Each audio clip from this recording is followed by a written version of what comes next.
কেউ বাসা থেকে বের হতে পারতেছিল না। জায়গায় জায়গায় স্টুডেন্টদের বাসায়, যেখানে মেস ছেলেমেয়েরা থাকে, মেয়েরা থাকে, মেয়েদের মেসেও।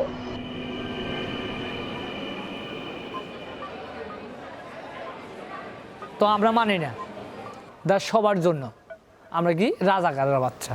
দুটা লোক এসে দারোয়ানকে জিজ্ঞেস করলো যে ভিতরে কেউ আছে কিনা। জনগণের মধ্যে প্রতিক্রিয়াটা আসলে আবু সাইদ কিংবা মুগ্ধ কিংবা ওয়াসিম এদের মৃত্যুগুলো তৈরি করছে।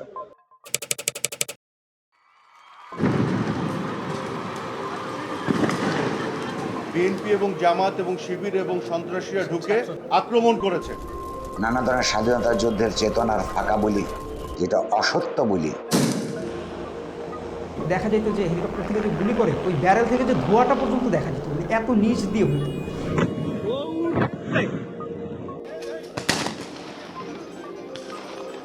পুলিশ যখন ফায়ার করছে, ফায়ারের আলোতে একজন আরেকজনের চেহারা দেখছে।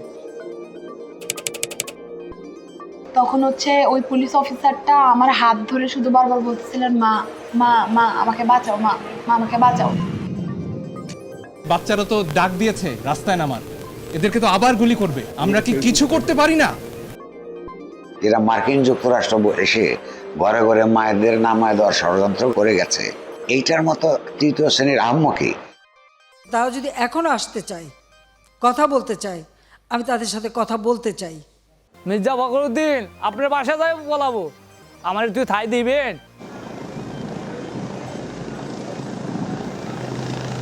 আমার মনে পড়তেছিল যে এতগুলো মানুষ শহীদ হয়েছে, ওদের কথা আমি বলি। মুক্তিযুদ্ধ, 90-এর গণ অভ্যুত্থান এবং 24-এর গণ অভ্যুত্থান কোনোটাই কোনো ষড়যন্ত্রের ফসল নয়। এইবার কিন্তু বোঝা যাচ্ছে যে এটাকে বেঁধে ফেলা যাচ্ছে না, কিছু না কিছু এটা থেকে বেরোবে, এমন বিস্ফোরণও ঘটতে পারে।